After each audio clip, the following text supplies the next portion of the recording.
All right, everybody, welcome to the Stratford Warriors Report podcast. We're back for another week. We had technical issues last week. I did a great interview with somebody and then lost it on my computer somewhere. I haven't been able to find it yet, so wasted a good hour, but it was a good interview. Well, we're going to get the guy back. Just couldn't meet up this week. He was a little busy. All right, my guest tonight, board of the directors of the Stratford or the St. Mary's Lincolns, Mr. Geoff Goldsack is going to join us. Geoff, thanks for coming back on the show, sir. Hey, no problem. Thanks for having me, boss. All right, we got a big week coming up. We'll get to that soon. Let's first look back at the last two games Stratford had last Wednesday night. Sorry about this. There we go. Last Wednesday night in St. Thomas, Stratford with a 3-1 lead in what a lot of people and myself are calling probably the best 60-minute game Stratford put forth. Joe Curtin with the big breakaway goal. Quinn Kiffer with the winner, but that goal was a lot of Aaron Green down the far side. Matt Blake had the puck behind the net, and we'll show that goal right now. We'll show those two goals from that game. As here's Joe Curtin's breakaway goal. Has possession up against the near wall. Gets closed down on quickly by Galbraith, but the puck pops out to Wyatt Cameron. Cameron up the right side, trying to drive towards goal. Will take a lap behind it. Against the far boards, it collides with his teammate, and now a breakaway the other way. Curtin all alone scores! Joseph Curtin capitalizes on the miscue along the... As the announcer says there, Joseph Curtin scores the goal. The defenseman sniper now. He got those two guys to collide there along the blue line, Jeff, and then he was off to the races. Yeah, that was a pretty good run. Yeah, that's pretty good for a defenseman. I've been bugging him. He might be the sniper now. So we'll have to wait and see how it goes. Then we talked about the game-winning goal. I'll show that right now. Team's going to complete a line change. So will the Stars. As the Stratford Warriors stopped up behind their net. Got to get one more body on and off. There we go. Now they'll make their way up the left side. Stretch pass finds Green. Green steps towards the middle. Kipper scores! Quinn Kipper steals the... Like, what a great deal there. First, Matthew Blake up to Green going down the sidelines. Phil Westman called that right off the bench. He told Greener, he said, you're going deep. They get him the puck. He makes the move there in the offensive zone and finds Quinn Kiffer all alone and then beats Caponero, the new goaltender there for St. Thomas, who played well that night. We had 61 shots in that game. That is our second highest total of the season for shots. So there was that win Wednesday night. And then we had Sarnia come to town on Friday night. And they still haven't won a game yet in Sarnia. Yeah. It's a rough go there. They gave us a little scare, though. You know, they got through the first period with the lead. So, you know, we backed against the walls, but, you know, Sarnia sort of gave up. The new goaltender from Kamoka played for Sarnia, and he played well. We had 63 shots that night. Some of the goal clips I got from there will Jonas Schmidt's first goal was a nice on the hit there. Kiffer now in, drops that pass off to Schmidt. Schmidt now stops up the side, sends it across, couldn't hit anybody's stick. Luke Menard with it on the far side. Menard curls off a hit, back to the point. It goes. Kravich now. Kravich's shot tipped on. Schmidt scores! Yeah, Jonas Schmidt just picks the rebound up. He's not going to miss that empty net from that side. And another nice thing, Colin Galbraith finally gets his first GOHL goal. So I got that right here. Good young man, always works hard. I talked to his mom and dad a lot, and we told him they would come, so we'll show you a highlight of that goal. Pick it up.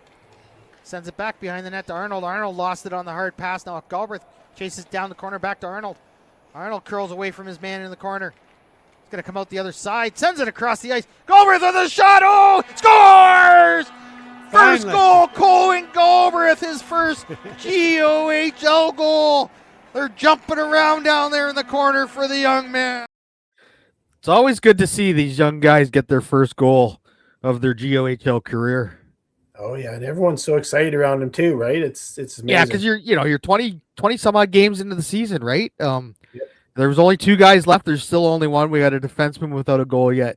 Another goal will show Jonas Schmidt's hat trick goal. He finished off his first hat trick of his career. I was kind of surprised by that. Over 100 games played in this league, and this is his first hat trick of his career. First wins it over to the far side. Green can't come up with it though. Drops back down to Kiffer. That bounced up in the air. Kiffer's going to send it back the other way. Aaron Green's got to go back pick it up. He can't. He gets it past his man. Over to the zone on the far side. Schmidt's going to pick it up. He's going to walk in. He's got Kiffer with him. Schmidt to the middle. Shoot! Scores! Jonas Schmidt with the hat trick goal. Yeah, there's Jonas Schmidt with his first career hat trick. So we'll congratulate him on this. And then, like I said, the young kid gets his first goal, and then he does this late in the game, Jeff. Chasing after. He's got big Roman on him. Sends it out through the middle. Hodge with a shot. That went off a stick into the corner. Wildfong now, he come off the bench. He's trouble there for Romaine. He gets knocked down awkwardly. Comes off the boards right to the middle. Galbraith scored! Cohen Galbraith! Goal number 2! There you see it, the flight. Wow, You know- he timed that right. He just knew exactly where he was going to pass that puck. And Get just the come ball. right down Main Street Yeah. off the bench. A good move by the young kid. Let's go to the high. So 7-2 victory there over Sarnia. I hope Sarnia breaks this streak sooner or later. I feel bad for them, honestly yeah. do. It's a tough situation there in Sarnia. So our 3 stars of the week, Jonas Schmidt with the hat trick there. Cohen Galbraith, 2 goals. His first GOJHL goal. And Quinn Kiffer just with a great 2 games. 1 goal and 4 assists. He's seeing everything. He's doing everything he needs to do.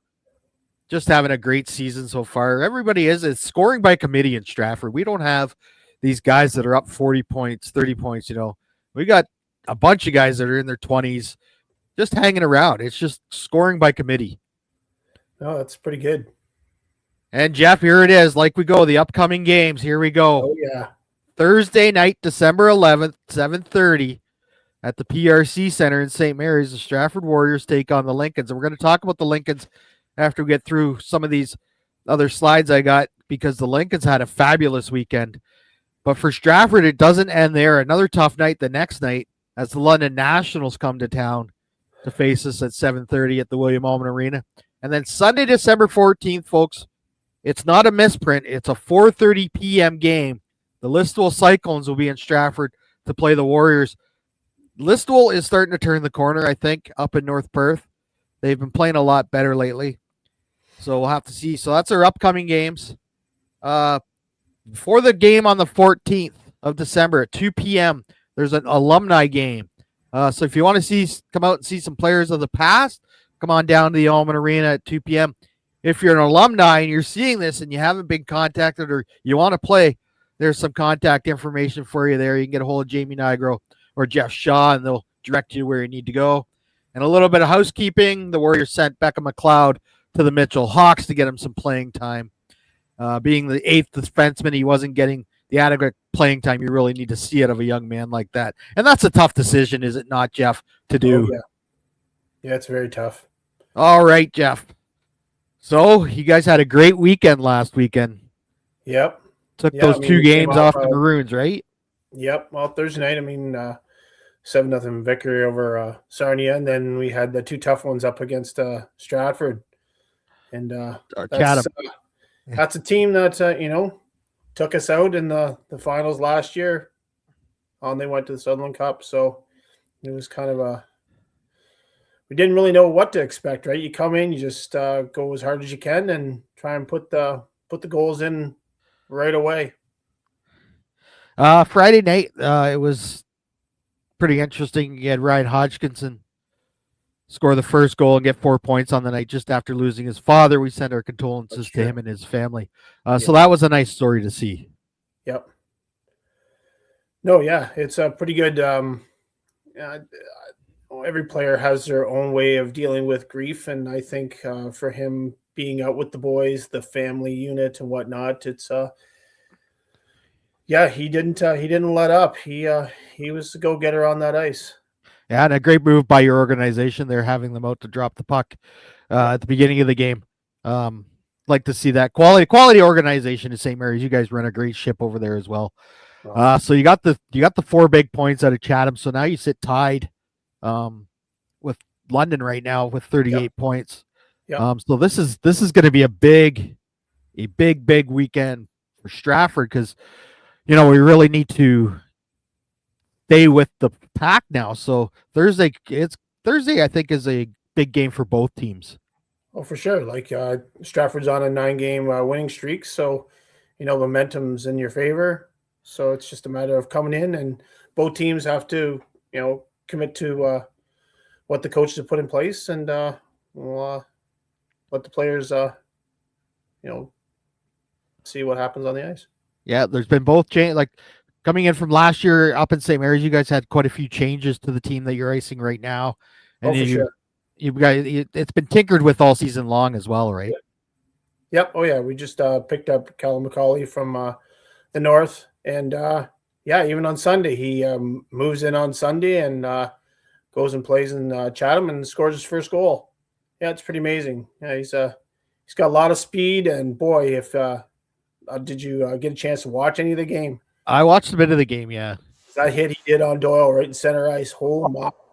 Yeah, that was quite the collision between both of the guys. I was actually looking. I was gonna go back and clip that one out. I was gonna clip a couple things out from the St. Mary's game. Just ran out of time.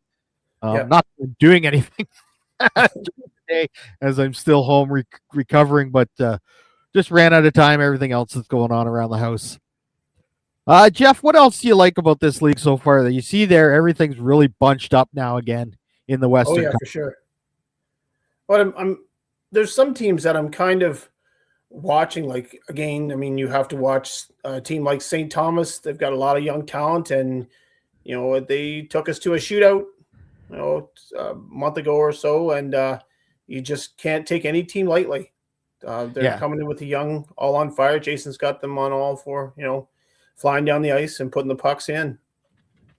And they got Caponero there, the goaltender from the Sioux. So for sure, they got he stood on his head really, because really in that Wednesday game we played them, we had 18 or 20 shots I think in the first period. Against any other team, it's probably a 5-0 game at the time, true. Right? We've just ran into some hot goaltenders. That's it, right? Yeah. But again, I mean, you look at your defense too, right? I mean, both of our teams have strong defensively. So, I mean, the goals against are down just like previous years. Yeah. Sound defense on both teams. Yeah, I do not think Thursday night's game is going to be a high-scoring affair. No. From what we've seen in previous games between these two teams. Yep. It's a weird Thursday night game. People ask me why, and I said, well, I don't know why the Thursday night, but I know the fact is we each only get one Friday night game. Because that's our regular home night, so we had to pick it somewhere else. You guys are going to play us on a Sunday afternoon in Stratford later in the season in January, I think. There. Yeah, we're in St. Thomas on Friday. Yeah. So you guys travel to St. Thomas on Friday. Like I said, we're home to the Nationals on Friday, so that's another big test for us. Going into the break, what grade would you think you'd give your team so far this year? Well, with the changes coming up, I mean, we're getting better all the time. Weir and Lincoln Moore are starting to put the puck in the net, and I think we're playing sound hockey. Like if you watch the Chatham games, we had a lot of sticks in lane. We were actually coming at them through the neutral zone, stopping them. Don't let them get a chance to get in the zone and set up, and it's fine to get the long shots in, and goaltender can do the save, hold the puck if the players are tired or whatnot. And two, our penalty minutes really aren't that high either, but we do have a pretty good penalty kill, and our power play seems to be clicking as well. So I'm pretty sure we're maybe I would say a B+ to an A-. I mean, there's just a little bit of tweaks, and I'm sure once, like with Callum in the mix now, and we've lost Jack Clark for a bit with his shoulder injury. So, I mean, Callum just kind of fits in there nice, and Weir's moved up to the wing on the second line. And it's just a matter of everyone buying into the system, and with the new guys learning with practices and breakouts and penalty kill and whatnot. No, it should be pretty good. Yep. Yeah. Thursday night will be your 27th game of the year. So you guys have made it to the halfway point. Yep. And you're beyond it. We have not made the halfway point yet here in Stratford. That'll only be our 23rd game of the year. So we have a busy schedule before Christmas and after Christmas, and in February now too. It's looking busy in there. No, for sure. I suspect even on a Thursday night, we're going to get 700, 800 fans or more in St. Mary's for this game. Yep. Oh yeah, Friday night we had 710, And it's good to see. I mean, with us coming down, or you guys coming down the Highway 7 to us, hopefully, we have a good crowd, and I think the atmosphere. Once you start, everyone's cheering both ways. It makes a huge difference. Yeah. So for sure. Yeah, like St. Mary's, I've been there a lot of times, and I just find St. Mary's, you get enough people in that building, it gets quite loud in there. It doesn't matter who they're cheering for. That's it true. just gets really loud in that building because you get seats on the one side and a little bit on the other side. But yep, there's nothing like an arena like that. The arena in Stratford, nothing like it when the arenas are full. You go to these some of these other rinks, and there's hardly anybody there. You just don't get the atmosphere that you see in these other centers. And that's what you hear too. You hear the talk of the other teams coming into our center too, and excited to play because it is so loud, and the cheering and just the whole fan support. It really pumps up a lot of the teams to see that. Yeah, you get the same thing here in Stratford. Teams want to come into Stratford on a Friday night and beat the Warriors on home ice. That old barn, yeah, for sure. Because they know it's a hostile environment when you come into town. I'm not going to deny that we have some fans that make it a hostile environment, but it is what it is, right? And it's always been like that here in Stratford. Yep, for sure. This rivalry now that we have with St. Mary's, and all the points count. Like, there is no easy point in the Western Conference. You have to beat Sarnia. You have to beat the lower teams. There is no choice because you need those points. And even with everybody having games in hand on everybody, we still have to win those games, Geoff. That's right. Yeah, and you look the point spread between seventh and second place is really not that much. Yeah, you got seventh place. You got the St. Thomas Stars at 31, and second place at 41, Elmira. Yeah, so you got 10 points, right? Between third and sixth, the Siskins, it's 6 points. You're tied with London at 38. We got 35. Siskins have 32, and the Stars there with 31. The Stratford Rockets at 24 points. Yeah. So it's kind of drops off a little after that, but it's so tight that you need all the points you can get. Yep. And these 3-point games that we've been seeing a lot of this year, this is what's going to come back to haunt some teams, giving up that extra point to a team, having to go to an overtime or a shootout, correct? That's true. Yep. Oh, yeah. So we'll have to see how that does. After you travel to St. Thomas on the Friday night, and then what's your schedule after that? I looked it up quick, and I can't actually remember. Just let me pull it up. I had it up, and then I turned it off for a second. There we go. St. Mary's Lincoln, Stratford on Thursday. Okay, so then you play in St. Thomas, and then you're home to Kamoka to end your 2025 portion of the year. Yep.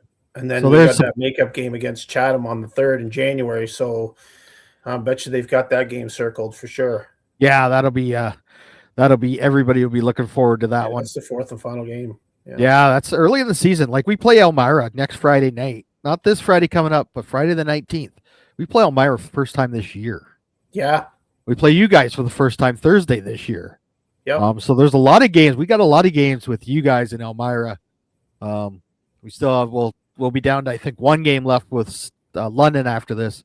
Chatham, we still have a couple games to go with them. And it's going to be a fight right to the end. It will be, yeah. Yep. It's such a great league. The Western Conference just seems to be a little more bunched up than the East. The East, you still have Cambridge. You guys, with the big upset there a couple weeks ago, Geoff, you put Cambridge, you took the streak down. What was the building like that night? It was the atmosphere was pretty electric. The thing about Cambridge is it doesn't matter what the score is. They come at you nonstop. It's a full 60 minutes, and they're very active with their sticks. They clog up the neutral zone, and whenever they get a chance to shoot, they will shoot because they love to get the face off in your zone. So then,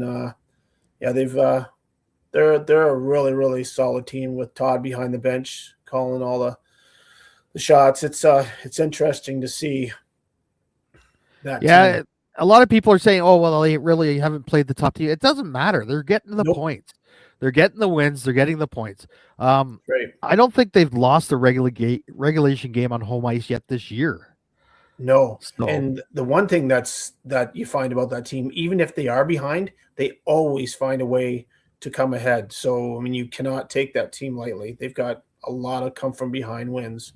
So, yeah. And, they got some games coming up before Christmas and after Christmas against the St. Catharines and the Fort Eries and all that. But every team faces it. We all have to play these teams. It doesn't matter what spot they're in. You still need to get the points.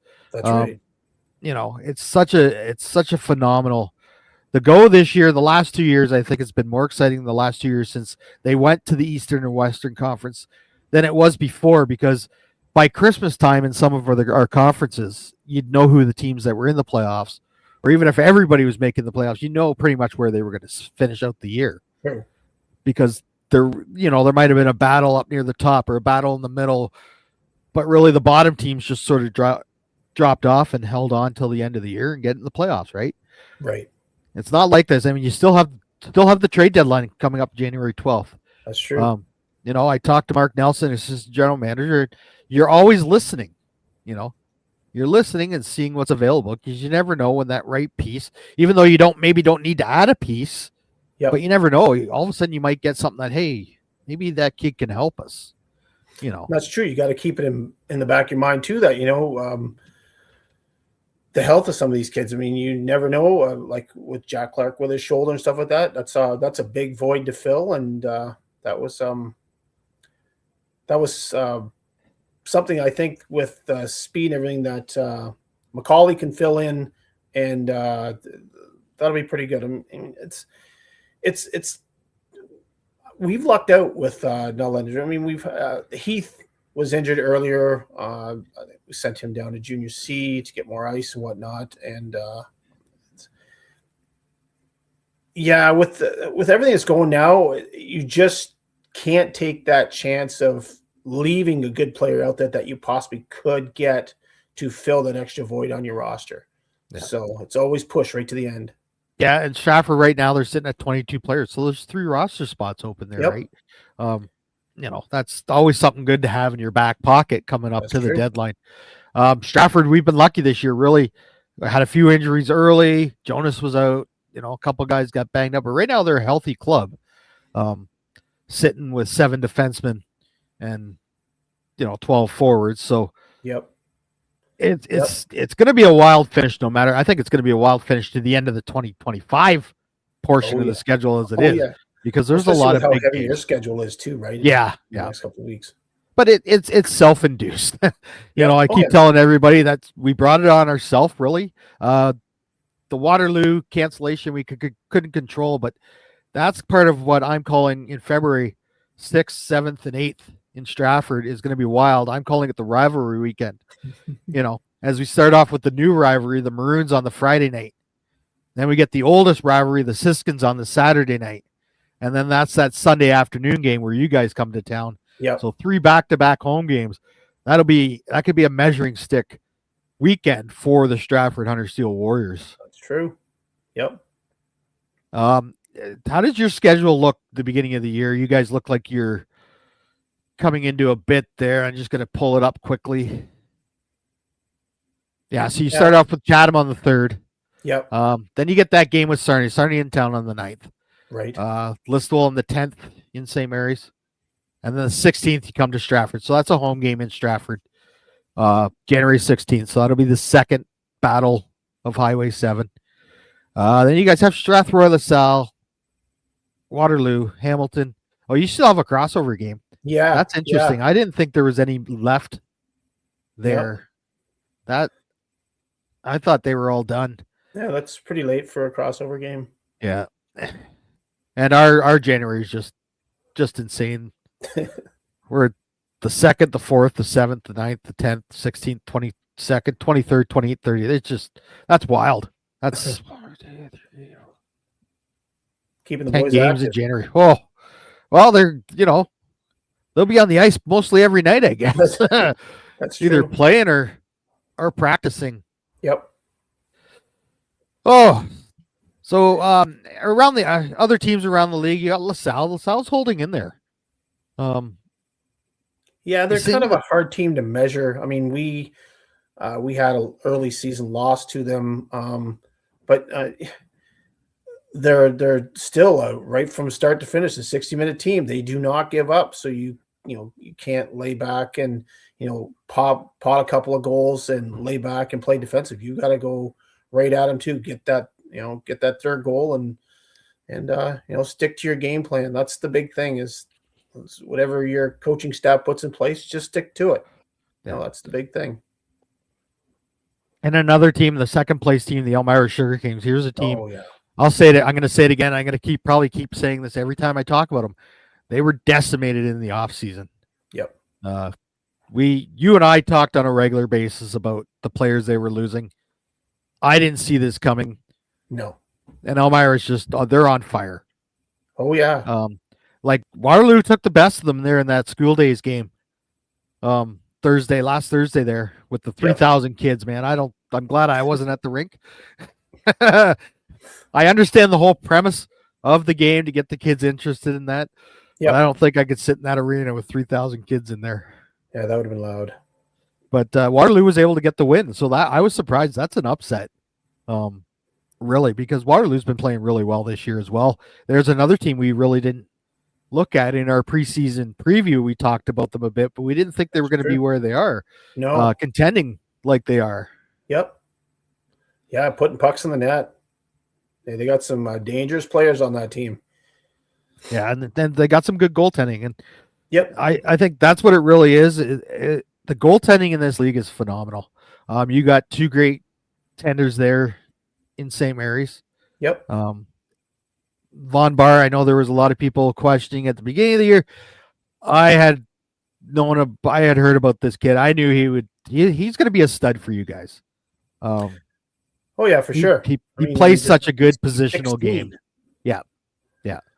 And that's the thing. Like we got Gage Hurst here in town, who's just turned 16. I don't even think he's turned 16, honestly. Yeah. He's 5-0. Like he's not. Everybody says, "Oh, the quality opponent." Well, you're not going to put a 16-year-old in against some of these bigger teams, really. That's why we have the Noah Bender, the 20-year-old goaltender. That's true. He gets he'll get the workload against these tougher teams. He'll play St. Mary's. He'll play London. Maybe they put Hurst in against Listowel. You never know, right? That's true. But because the points are so important, you got to really pick your spot. And because he's a 16-year-old, you got to make sure he gets his 15 games in this year, right? Yep. So you guys sent Heath back to Junior C. Yep. Correct. So I think he just was to get him injured. more playing time. He was injured. Okay. Yeah. Yeah, and again, I mean, he's a young kid too. He's 16 as well. So, but yeah, he's some serious talent. That boy can really skate. He sees the ice well, and he'll be a force to reckon with as he gets a little older and more experience on the ice for sure. Yeah, and some of your veteran guys are really showing their talent in this league. Oh yeah. Yep. Lincoln Moore is a beast. Oh, some of the goals that boy scores, boy, oh boy, it's unreal. When he's such a large, might as well say he's a man. His legs are huge, and when he starts going down and you want to try and knock him off, you just got to turn one way and you're on your butt. So yeah, same with Weir too. Weir is coming around, starting to put the puck in the net, and now with a couple of the other boys too, with even Blake Elzinga getting a couple of nice goals, and it's nice. He got a hat trick the other night, which was great. So because we talked in the offseason about how you guys lost Spagnola and Lee, and you lost your goaltenders and that, but your management staff has been able to really assemble a very talented team again there at St. Mary's. Oh yeah, always looking ahead. Yeah, you're always looking for any player anywhere, and again, that's some bringing down Macaulay from up north. I mean, he's from Timmins, played in the Sioux, so he fit right in. I mean, just moving in on Sunday, right on the ice, and clicking right away. Yeah, it's nice to see. A lot of these kids, they just want to play hockey, and they don't. Yeah. Where are they going to get the most exposure? That's not really a thing anymore with the invention of the internet, right? You get a lot of exposure online. There's a lot of GMs that you don't really have to go see a lot of games. You can just click it up online and look at the recent highlights, put I want to see this kid, and they'll, the AI will spit out every game the kid's played. Yeah, there's been a lot of really, really nice goals this year from all teams. Some amazing saves. So pretty much any game you watch, you're going to see a highlight somewhere, and that's what's great about this league. Yeah, it's been a really fast. I've noticed a lot of these games are really fast, very fast, which is right up Stratford's alley. We're a smaller team, but we're quick, and we get our feet going. And there's not. I notice it's hard for some teams to keep up with us the whole game, and they start to falter here and there. But we've talked about the goaltending. Sarnia picks up a goaltender from Kamoka. Yep. Irvin, and he comes in, he stopped 60, he had 63, so he stopped 56 shots out of 63 there Friday night in Stratford. The kid stood on his head. We gave him an honorable mention for the game because he deserved it. Without them, it's a 10-0, 12-0 game, right? For sure. Yeah. It's really tough for these to get goals by, and these goaltenders are big. They are big goaltenders. Capitero there, he's a 6'4", 195-pound kid. Yep. He's in the butterfly. There's not a lot of room upstairs. And they're agile. Like they move to stop the puck no matter where it is. They dive back, they dive out. It's and a lot of them do know how to play that puck. That's your third defense back there, and it's amazing to watch. Yeah, Quinn Kiffer got stoned by Irvin Friday night. Irvin was able to throw that left pad route and just get it off the toe. And you look at them and go, I don't know how they make that save. Yeah. That last desperation kick of the toe, right? We saw it earlier in the year from Noah Bender in Chatham on a shootout where he kicked that toe out last minute and got the puck. And we've seen it with a lot of other goaltenders in this league. Yeah, Brogan did that on Friday against Chatham, kicking the toe out. Just going right for the far corner. Do you find in St. Mary's it's more of is it a 1-2 or a 1A 1B type situation? Like last year, you probably had 2 1As. Yep. Trying for ice time. I think it's a 1A 1B just for the fact that Vaughn is 16, right? So you want to make sure that he gets in the games and that he's got the support. The numbers he was putting up early in the season against some of these teams. October he was player of the month, and we just had that with Brogan in November. So it's it's pretty amazing to watch. So you put any goaltender in, and I think with support in front, it's always a chance to make the big save and keep your team in the game. Yeah, you get these 20-year-old goalies that can help those 16-year-old goalies. Yep. And that's what you want to see. You want to see a 20-year-old say, hey, say to the kid, hey, I got you. We'll work through this stuff together, and can help him in practices or be his biggest cheerleader when the young kid does get into the game. That's true. Yeah, and you see the support from the rest of the players too. They know if you make a big save, they come back, tap your pads and whatnot. And you see it at the end of the games too. They're just so enthusiastic about a goaltender getting that win or making that huge save, right? So it's they know it can be a lonely spot to be between those pipes. Yeah, it could be lonely. We were in Pelham a couple of weeks ago, Geoff, and I'm going to say there was all this talk last year with London and the Nets coming off the moorings and St. Mary's and other arenas. We were in Pelham, and being the broadcaster, I looked at the net and it came off the moorings. From where I was in the stand, these things came off so easy. Wow! And we had a goal. I almost think Pelham got themselves screwed in the game. Late in the game, that Noah Bender just touched the post and it's coming off. Late in the game, he hit the post, it come off. Pelham scored a goal. They disallowed the goal. And then we got a penalty to close out the game. Stratford was able to kill the penalty. So we won the game 2-1. But I don't understand the reasoning from the official because it had been happening all game at both ends of the ice. Why wait till the last 2 minutes to call a penalty? Yeah. Yep. Yeah, that's a tough one. Yeah. Yeah, with the Nets, Yeah, you see it last year with us in the playoffs and stuff. The nets were coming off, just even going side to side. You try your best. The goalie reaches around, pulls the net back on, or just to hold it stable so it doesn't go off.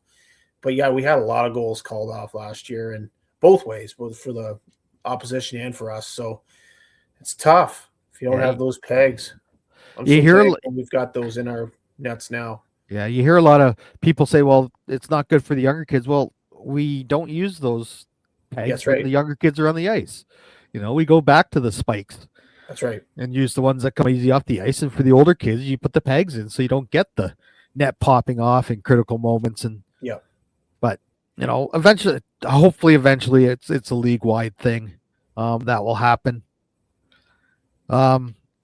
So you've been a long time St. Mary's fan. When you moved to St. Mary's, joined the organization. What got you interested? I know you're a big hockey fan, period. So what got you interested in volunteering for the St. Mary's Lincolns? Well, when we moved here to St. Mary's 5 years ago, I've known about the St. Mary's organization, even with growing up with both my kids playing minor hockey, coming here, the atmosphere is electric, playing against the Rock and whatnot. But we decided to go up and just catch a playoff game because we had moved here in February, and it was unbelievable. I mean, Carter George is right there, but he's not playing. You're seeing Lalama in net, and then it's just amazing to watch the players go by. And it's just, I think it was the atmosphere that kind of drew you in to say, I'm a hockey fan. What can I offer this organization? As a volunteer, do whatever I can to help support. And we've got a huge volunteer support staff for St. Mary's Kids. I mean, we have a population of 8,200. So, and we're managed to get between, 700 to 1,000 fans in and cheering loud and proud. And I think that's where it comes from is it's infectious. And it's not just in the rink, but outside the rink. And there always talk around about, exciting to see how well the Lincolns are playing. And then you see them out, I think they visited Kingsway on the weekend. So, I mean, the players are involved with the community, and that makes a huge, huge difference. So, yeah, it's which is a great thing to see. Stratford gets the same. It's the support, but it's I think it's the lineage in St. Mary's too. The Lincolns history. There's a lot of, there's been a lot of history with the Lincolns in St. Mary's. Sure. Same like here, like here in Stratford with the Coltons and the Warriors, right? I just find it's the volunteers in this league that make this league really turn. That's so true. Yeah. Like even some of the other clubs you see, and they get the volunteers out. They might not get as many fans, but they get the people out to help. It's nice to see all the volunteers out on a regular basis. Yep, that's true. All right. Big game coming up Thursday night, Jeff. Oh, for sure. It should be a playoff atmosphere up in St. Mary's. Puck drops at 7:30. Yep. I'll be on the air about 7:25, maybe earlier. I have to get a text into a friend, see if he's going to join us. I know in one of the intermissions, Spencer Seymour is going to join us. Oh, for sure. On the broadcast, so we can get our usual banter going back. Is what happens during usually St. Mary's Stratford games. He comes on the broadcast, so we find out what's going on with him and what's going on in St. Mary's. It's always good to have Spencer Seymour on there, and I'm sure the 519 contingent will probably be their top guys will be there for that one on Thursday night. Maybe a little Brandon Bax will be in town again. Always good to see him at the rink. All right, Jeff. So I want to thank you for doing this again, joining me here, getting ready for this big game coming up Thursday night. Stratford Warriors travel to St. Mary's. First game of Battle of Highway 7. Puck drop at 7:30. We'll see you there. Thanks for this, Jeff, and we'll talk later. Have a good night, folks. You too.